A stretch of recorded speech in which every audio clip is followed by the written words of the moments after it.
We are lucky enough to have Superintendent Mark McMullen to come and speak. And he's going to talk about the inception of the Autism Registry, how it came, what happens when you do make that phone call, and more information. My name is Mark McMullen. Mark is fine. I'm not stuck on my rank like I am when I'm at work. Just to kind of give you a little bit of background about myself so you kind of know where I'm coming from. I've been with the Niagara Regional Police Service now for just over 30 years, which means I can retire, but probably not. In 2013, I was the executive officer to the chief of police, and he was our new chief, Jeff McGuire, and I had the opportunity to speak with some people from Autism Ontario, and I had already caught wind of a registry that was already in place with another police service. So in speaking with the chief and having come from a strictly operational background, I spent the first 21 years of my career in various uniform and detective capacities all across the region. I can tell you that technology is awesome, but we need to be able to leverage it for police use. So I saw an opportunity to help the service, help the community, and help the frontline officers that are responding to various calls for service. So in 13, we developed through our IT department a registry. I'd like to say that I invented it and take all the credit. I did not. It was in place with Ottawa Police Service, because they use the same records management system as the Niagara Regional Police do. So I stole everything I could. I spoke to them and they were awesome. I mean, they obviously had proprietary right to the registry up there, but because they're a police service and because it was a community function, they were more than happy to set us up. I set our IT people up to go out and meet with their IT people. We shipped everything down here and then we tailored it to fit our community. So, as it stands right now, the registry has been up and running since then. We have had some peaks and valleys where we had more people registered and then we had less people registered, and that's typical. Of late, we are looking not only to expand the registry for autism, but we're also looking to rebrand the registry and maybe fit more into the community across the broader spectrum. And once we decide what we're going to call it, it'll probably be the Autism/Vulnerable Sector Registry or something of that nature. So why? We've heard the stories already. We understand that police officers are sometimes going to be called to deal with situations in our community. Every time a police officer responds for a call for service, the best thing that we can do to make them better serve you is provide them with all the information possible. So our officers right now are very dialed in. Everybody has one of these wonderful smartphones. They have computers in the car. Some of them are carrying tablets around with them. We have specific units, as we've already heard, our mobile crisis response team, which was piloted in St. Catharines, and we're now looking at expanding region-wide.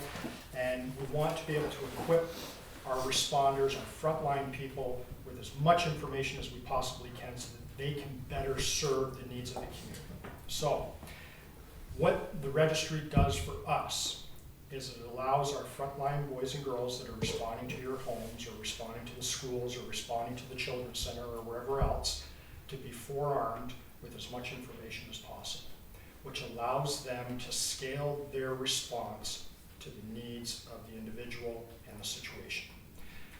Picture yourself being a police officer and you get called to a disturbance. You pull up and the front window's smashed out or the screen door's been torn off and you have no idea what's going on. The only information you have is it was a disturbance. You see broken stuff, you hear people screaming, maybe some people crying. Walk in and be confronted by somebody that's 6'5", at 5'10.5" on a good day. I can tell you, I don't want to be wrestling around with somebody that's 6'5". So, the difference with the registry is our people show up. And when they get the call for service, it's flagged. And that's a police term for saying that we have some information on our system. It shows up as a little flag for the dispatcher and it shows up as a color code with a flag on it, and it'll say this address is flagged or this person is flagged for the following reasons. And it gives us a whole pile of information, which allows us to better respond to the situation. If we know that we're going to be going in and somebody's going to be 6'5" and they don't like police uniforms, then we know we're going to have to go in and probably have a little softer approach. Because if one of our guys comes charging in thinking somebody's in trouble, what's going to happen? They're going to end up wrestling around with somebody that's big. Just so everybody is perfectly clear, our officers are all trained every year in use of force. Push comes to shove, our officers have to respond accordingly. If somebody jumps on them, if somebody starts swinging a baseball bat at them, they're going to have to respond to that. The last thing we want to do is have the person hurt or one of our officers hurt. And it's an unfortunate reality that in some of these situations, there's going to be some level of force used. I can guarantee you, and for the ladies that have already heard my spiel, I can guarantee you that there is not a single police officer on this job in this region that drives around at night in their police car hoping to get into a confrontation and hurt somebody. There isn't. And if you find me one, we'll fire him. Okay? Because that is not our goal. Our number one priority is to keep the peace. We want people to be safe in their homes and in their community. We work for you. That's simple. So the registry provides us with a bunch of information. It's only as good as the information that you put in it. There's all kinds of boxes that you just put the basic information, names, descriptors. There's a place that you can upload a picture. Pictures are awesome. And then there's a narrative box. And you can put in there whatever you want. If it's a stuffed animal, hey, sometimes we have teddy bears in the back. We'll bring one in, okay? If it's this person can't take confrontation, if you go in there with a loud voice, that's going to set them off further. We need to know that. Anyhow, all that information goes in, it all goes out to the officer. I'm going to talk to you a little bit about what normally I would have my records manager. It's a civilian position within the service, and Gary's absolutely wonderful. He's also our freedom of information guru, and normally he would give you this shtick. So I'm going to give you a little bit of it as best I can. I'm going to have to read some of it simply because it's not particularly my forte, but the Niagara Regional Police collect this information for a very specific purpose. First of all, it is not criminal. So if down the road somebody goes in to get a criminal records check or get a background check to be a volunteer, to work in the vulnerable sector someplace, this does not show up. Okay? This is not collected in order to identify somebody as being a problem or an issue or a potential issue in our community. That is not the purpose of it. Okay? This is basically a civil piece of information that is given to us in the interest of public safety. Generally, it's in the interest of the person that we're going to be responding for their safety.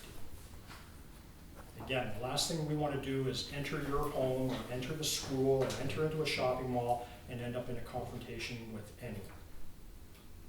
Way easier to do this job if everything is smooth. And if they're like me and addicted to Tim Hortons, they're more fun just to go get coffee. So,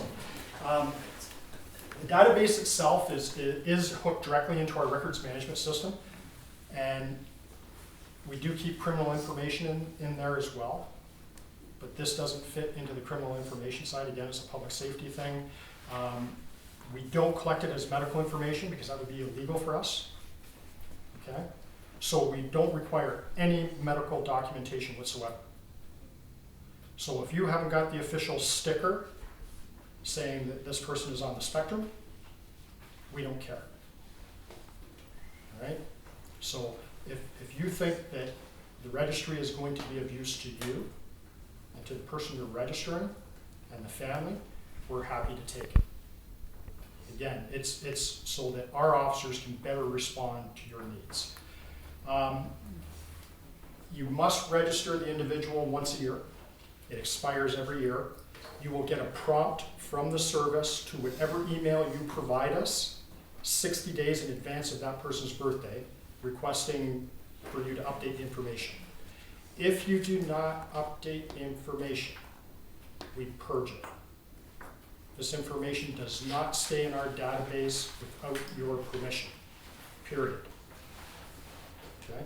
And that's a requirement of the Freedom of Information Act, and it's for the protection of the individuals that go into that particular registry.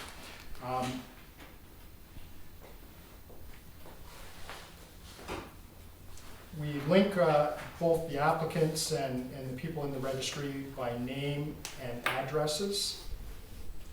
There is room to put more than one address, so if they're coming from, maybe they live in a group home during the week to come home on weekends, or if mom and dad are split, which we see a lot of now, we can register both addresses and the name, and it will come up as that same flag, same information will be delivered to the frontline folks as soon as they get that call for service. The photos, if you do upload a photo and it happens to be a child or somebody whose appearance changes significantly, please give us an updated photo. It helps us. If this is particularly important if we have somebody that's a wanderer, because by the time I get a car to drive, get a photo, he drives back to the office, scans it in, sends it out to the other cars, we're talking like an hour plus in some areas. If we have the photo in the file, it pops right up on the computer. The flip side of that as well is if our officers are driving around and they come across somebody and that person appears to be in distress for whatever reason, maybe they're nonverbal, we can go through the database and we can pull up the individual pictures, and sometimes you get lucky. The whole goal of us promoting the registry is, again, for us to better respond to your needs and the needs of the individuals that we're coming to help. And Leah is a young adult who goes to Brock University, and Leah also lives with autism. So she's going to talk about her experiences with the registry. I'm Leah. I'm in my last year at Brock in music, hopefully going on to my graduate studies next year in music therapy. I was diagnosed relatively late, although that is mostly just because I was a female in the 90s, and autism in females in the 90s just wasn't really a thing. My parents live in Newmarket, and so when I moved to Niagara, I was moving away from home and living on my own, which was more than anything for my mom very nerve-wracking because I had a lot of troubles remembering to do basic things like feed myself. One of her biggest fears was that I would have some kind of meltdown situation and be stuck somewhere and there's no one there who knows me. I didn't have any friends yet, obviously. It was my first time being in the area. So the registry for her was just peace of mind, mostly. In my second year, I was actually the victim of a crime and had an experience with the registry firsthand.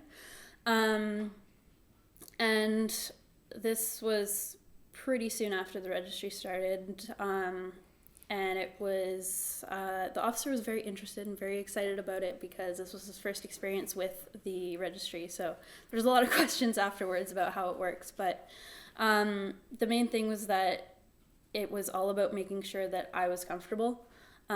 So when they first arrived, it was less so questioning what was happening and more, hi, this is who I am, how are you, what's going on? And then it was separating me from my roommates and making sure that I was comfortable. And so I was put in my room with, at the time, my comfort object was a stuffed animal. So I had a stuffed animal and my weighted blanket.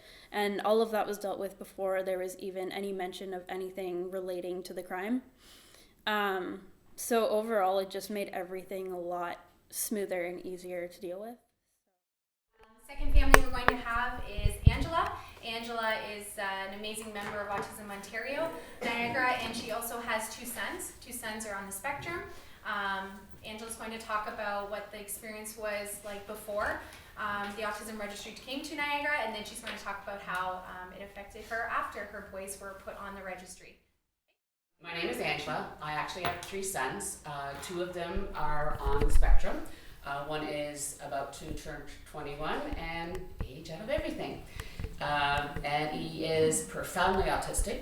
I have another one who is about to be 17, and we call him my alphabet child because he has ADHD, OCD, CAP, he has bipolar disorder, and he is so many other things involved in that. And most of the time we call the police, it's due to his behaviors. And his behaviors sets off the the older one's behaviors, and he's very self-injurious.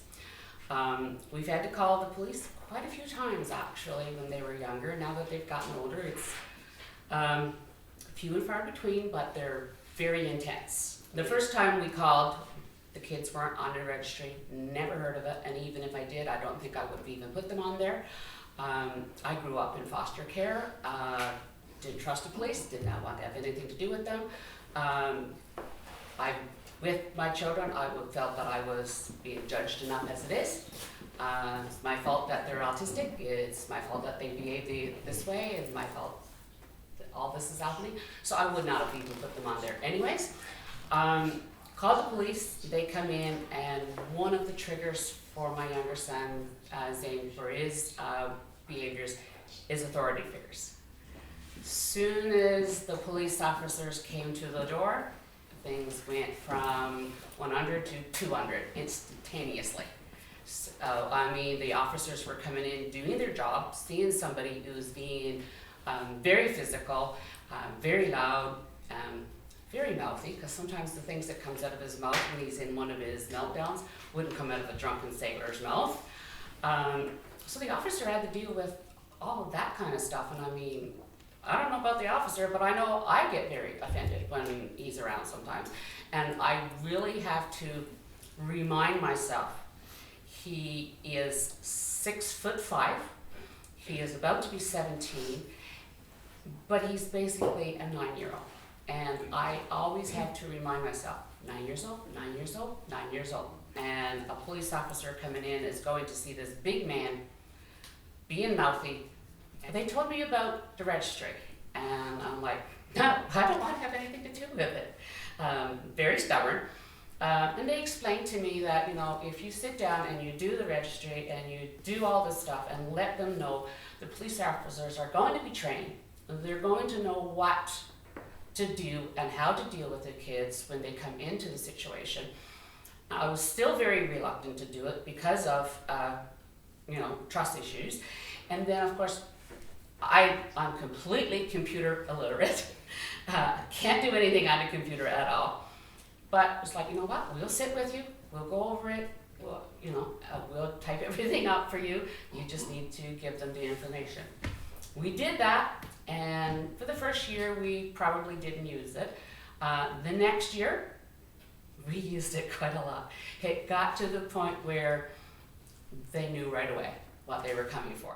And if they don't have the information to deal with what they're dealing with, then what they're doing is correct.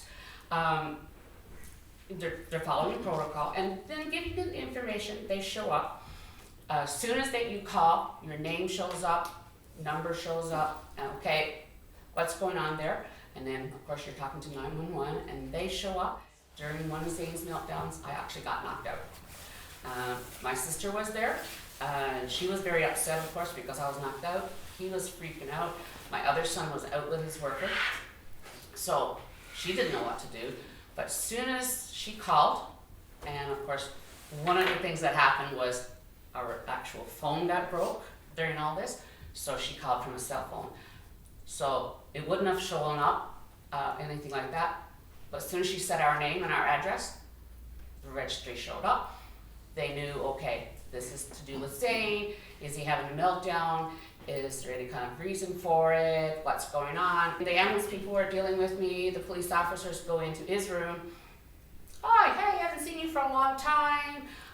Last time I was here, you were on, this level. What have you done recently?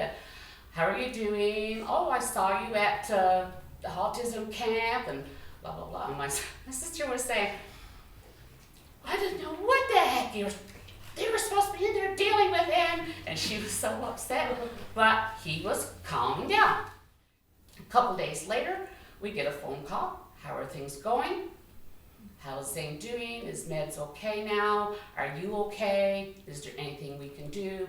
Are you connected up with all these people? And it's like, yes, everything's fine. And it's like night and day for them to have all the information to be able to come in and to know that, okay, you're coming in with a uniform on, and that's going to be the one of the things that's going to set him off. So come in as his friend and chit chat with him, some things that he likes, and then calm him down. And then they were able to be the police officer that they needed to be. And all because they had the information.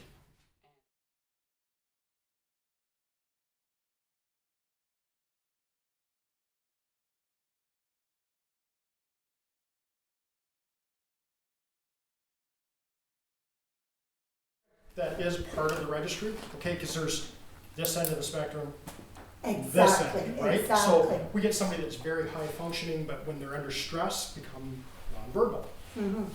right? So, Or, belligerent, or right, like, yeah, so all that has to I come. can't tell you that every situation is going to be perfect, Oh, I know. right? But I can tell you that our cops, your cops, get a lot of training in how to de-escalate things, okay?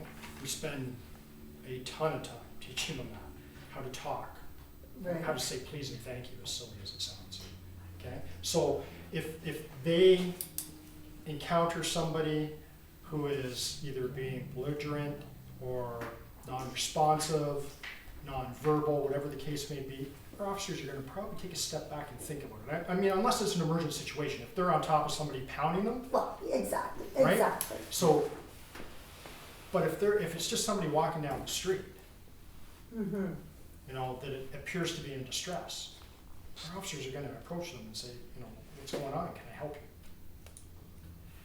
If we don't get a response, they're probably gonna be a little more persistent, right? Again, it's a balancing act. I can't tell you that every time it's gonna be perfect. No, but I think something like she's saying, like a bracelet or Right. something, whereas if As she soon as was we, in a as soon as we situation, you run, could see that, and you can kind of flip Right. it around and say, oh, right. sure, and as soon as we run the name, all that information will come. Exactly.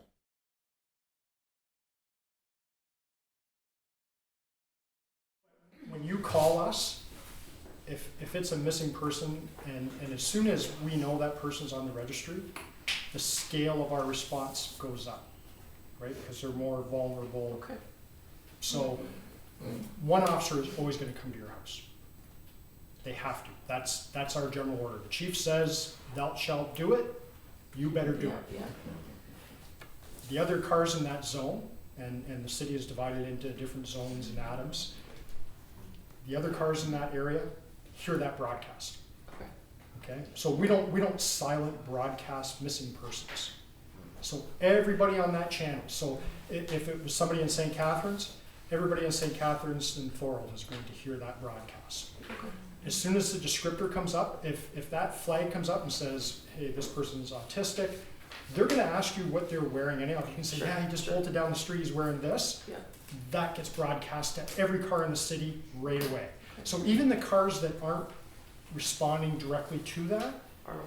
now have that. Okay. And then usually the officer's going to arrive, they're gonna say what's going on, and then we're gonna start pushing it out even broader. We're Okay. gonna push it out to the taxis, the buses, the tow trucks.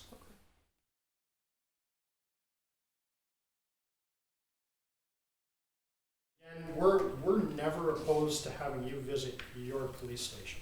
Okay. You own it. I've done that with my son. Yeah. What I would suggest is, I mean, if you haven't seen the new headquarters, you should go see it. It's Where is it? Where is it? 5700 Valleyway in the Falls, right by the Stanley Avenue and the 420. The only thing I would ask is, like, sometimes people think Friday night's a really good time to go. Oh. Well, Friday night, we tend to rock and roll, so all our resources are out on the street. The advantage you do have with the new headquarters though, is the chief of police, Jeff McGuire, decided that he wanted a uniform presence on the desk because we had civilianized our front desks. But because we've combined this building and the security functions and a bunch of other things, like there's, out of the 1,000 and change people we have employed, almost 600 of them work in that building. So we have 2 front desk officers on that desk all the time.